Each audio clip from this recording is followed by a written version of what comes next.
Hola y bienvenido a este espacio de reflexión. Hoy abordaremos un tema profundo y a menudo doloroso, uno que toca las fibras más sensibles de nuestra existencia, la familia.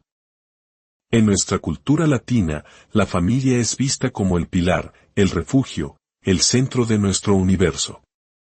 Pero, ¿qué sucede cuando ese refugio se convierte en una tormenta? ¿Qué pasa cuando, para sobrevivir, uno debe tomar la decisión más difícil de todas, alejarse? Hablemos del contacto cero. Si alguna vez has considerado o has tenido que cortar la comunicación con un familiar, o si alguien cercano a ti lo ha hecho, hay una verdad fundamental que debemos entender: no es una decisión fácil. No es un berrinche de un niño que no consiguió lo que quería. Es una decisión monumental, a menudo la culminación de años, incluso décadas, de dolor silencioso. Quisiera que reflexiones un momento. ¿Alguna vez has tenido que establecer un contacto cero con un padre o un sistema familiar con dinámicas narcisistas?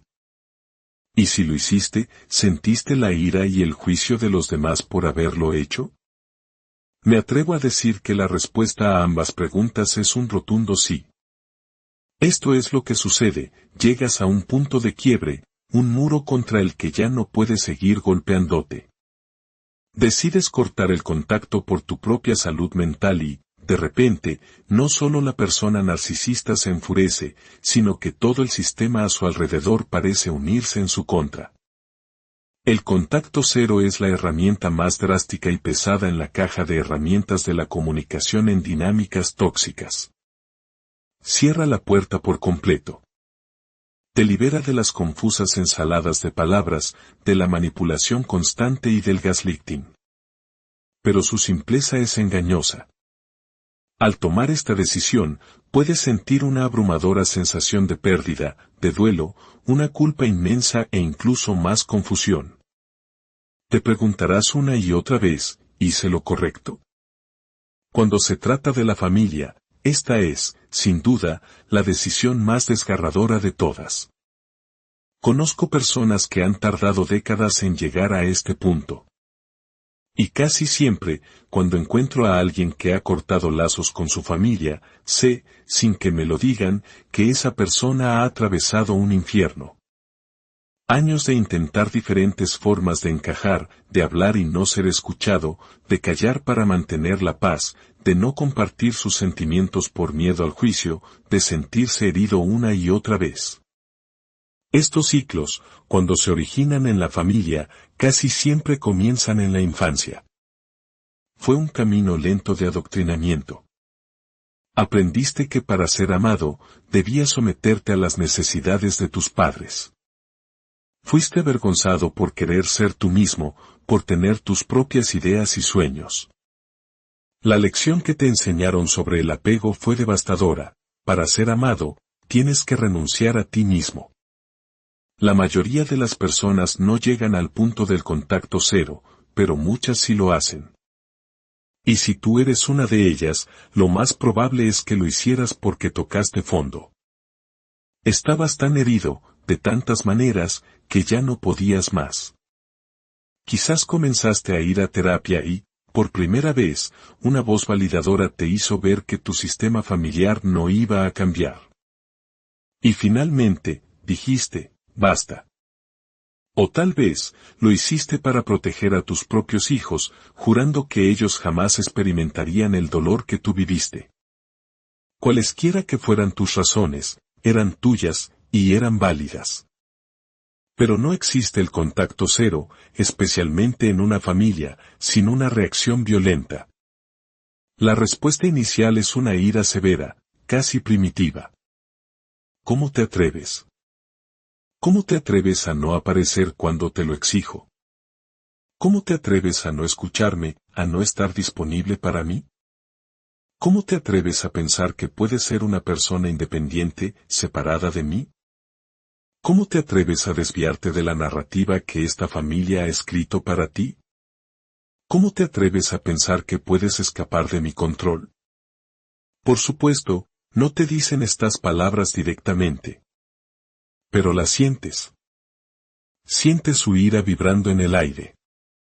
Y ahí estás, habiendo tomado una de las decisiones más difíciles de tu vida, y ahora tienes que soportar que te pinten como el egoísta, el frío, el rencoroso, el ingrato.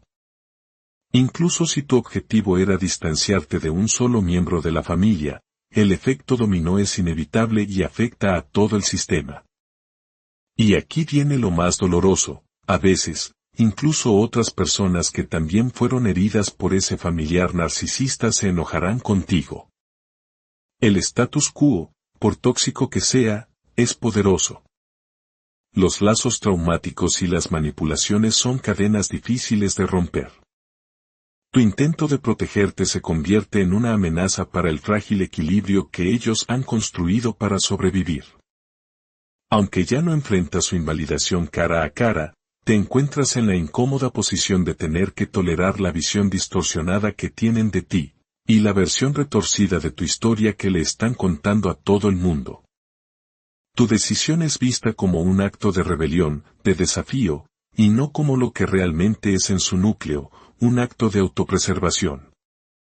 La mayoría de la gente que aplica el contacto cero lo hace para sentirse a salvo, para silenciar las voces que amenazaban con destruir su sentido de identidad. Y aquí es donde la hipocresía alcanza su punto máximo. Te das cuenta de que ese mismo padre o madre narcisista usaba el contacto cero como una herramienta de castigo cuando le convenía. El tratamiento silencioso, la famosa ley del hielo, es una táctica universal de los padres narcisistas. Era su forma de comunicar desaprobación, decepción, de decirte no eres lo que yo quiero que seas. Esos periodos de silencio cuando eras niño eran abandonos interminables, pequeños traumas que se acumulaban uno tras otro. Cuando un sobreviviente de abuso narcisista elige el contacto cero, es un acto de autoprotección. Es una rendición, un reconocimiento de impotencia. Es el último recurso, y está lleno de duelo. En cambio, cuando una persona narcisista lo hace, es un acto de ego, es punitivo, es una forma de mantener el control y el poder, de demostrar quién manda. Y que un padre le haga esto a un hijo es, sencillamente, inaceptable. Esta hipocresía se siente profundamente injusta. A ellos se les permitía desaparecer, ignorarte, castigarte con su silencio. Pero cuando tú, finalmente, decides poner fin al contacto para salvarte, te enfrentas a su furia y a una campaña de difamación. El tiempo complica aún más las cosas. La vida sucede. La gente se enferma, la gente muere. Por alguna razón, puedes verte arrastrado de nuevo al sistema familiar. Y algunos sobrevivientes sienten vergüenza, como si hubieran fracasado, como si hubieran roto el contacto cero. Pero no es verdad. No fracasaste. Ese periodo de distancia fue esencial. Te permitió desarrollar autonomía, sanar, construir otras redes de apoyo. Si tienes que volver a entrar en ese sistema, ahora eres más fuerte. La sanación que lograste no te la pueden arrebatar. Ahora puedes ver las cosas con claridad. Es exasperante y se siente injusto que, después de que tú dices basta, no puedo más con este gaslighting, te encuentres con ira en lugar de reflexión. Nunca hubo un intento de cambio por parte de ellos. Y luego viene el desfile de los monos voladores, esos familiares o amigos que vienen a hacer el trabajo sucio del narcisista, a hacerte sentir culpable. Pero al final del día, cortar el contacto con un padre, es cortar el contacto con tu origen. Despierta sentimientos primarios de abandono, vergüenza, miedo y duelo. Es la dolorosa constatación de que nada de lo que hubieras hecho, desde tu infancia, habría cambiado las cosas. Y ese es un peso muy pesado de llevar. Reconocer que para poder ser tú mismo, para vivir honestamente, la única manera era romper con ese sistema, duele profundamente. El distanciamiento familiar es visto muy negativamente en nuestra sociedad. Nadie se apunta a esto voluntariamente. Todos anhelamos y deseamos una familia amorosa, sintonizada y consistente. Pero muchos de nosotros no la tenemos. Y como quien se aleja es siempre visto como el problema, el juicio externo hace todo más difícil. La gente no se enfoca en el comportamiento abusivo que llevó a alguien a tomar esa decisión, sino que juzga a la persona que se fue. Te das cuenta del perpetuo callejón sin salida en el que estabas atrapado. El camino uno era aguantar el daño, intentar una y otra vez, renunciar a ti mismo y caer en la depresión o la desesperación. El camino 2 era tomar una decisión por ti mismo, una decisión profundamente dolorosa, alejarte del sistema para salvarte, y luego, enfrentarte al juicio del mundo. Sanar del abuso narcisista es tan difícil porque a menudo significa aceptar que habrá gente que no esté de acuerdo con nuestras decisiones, hasta el final. Incluso de adultos, buscamos la aprobación de nuestros padres. Pero la realidad es que nadie aplica el contacto cero porque una relación sea sana. El hecho de que se enojen contigo por hacerlo, es precisamente la razón por la que tuviste que hacerlo. Cuando sientas la ira de aquellos que te hirieron, recuerda que el duelo siempre estará a tu lado. Recuerda que no llegaste a esta decisión a la ligera. El niño dentro de ti, ese que fue silenciado cada vez que intentó ser el mismo, te lo agradecerá. La suerte juega un papel inmenso en la familia que nos toca. Algunos tienen la inmensa fortuna de nacer en hogares amorosos, con padres presentes, amables y pacientes. No importa si hay dinero o no, ese amor es la herencia más valiosa. Otros, simplemente, tienen mala suerte.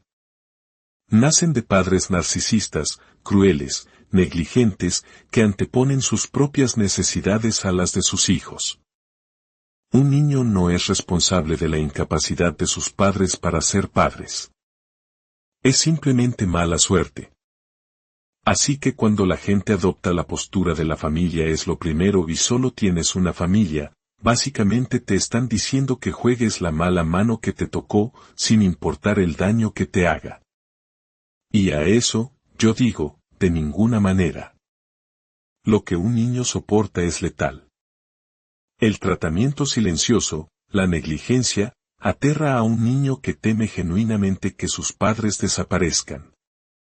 Así que el niño hará cualquier cosa para acabar con ese silencio, y poco a poco, queda subyugado en un ciclo de ser el suministro narcisista de sus padres, su niñera emocional, su herramienta de regulación. ¿Cómo se puede perdonar eso? Ese padre o madre probablemente nunca cambiará.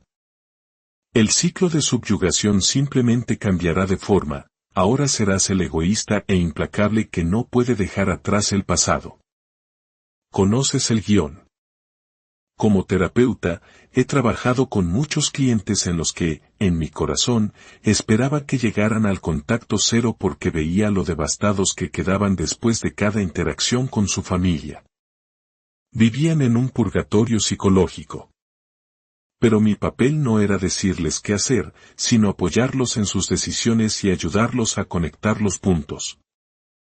He visto clientes que, tras el contacto cero, florecieron. Vieron que esa fue la decisión que catalizó su crecimiento. Si este mensaje resuena contigo, te invito a compartirlo. A veces, un me gusta o compartirlo puede ser la luz que alguien necesita en su momento más oscuro. Al hacerlo, no solo apoyas este espacio, sino que extiendes una mano solidaria a quien se siente increíblemente solo en su lucha. Recuerda siempre, nadie elige el distanciamiento familiar como primera opción. Nadie renuncia a su familia a la ligera. Pero por primera vez en la historia, estamos teniendo conversaciones más profundas sobre lo que significa alejarse de un sistema dañino. En lugar de avergonzar a las personas que toman una decisión increíblemente difícil, quizás todos necesitemos hacer una pausa y escuchar de verdad su historia.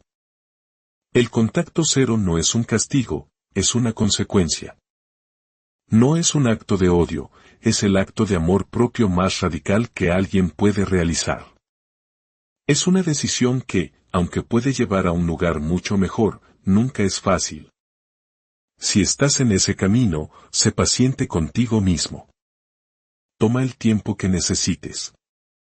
Tu paz y tu salud mental son tu derecho inalienable. No estás solo. Tu dolor es real. Y tu decisión de protegerte es, ante todo,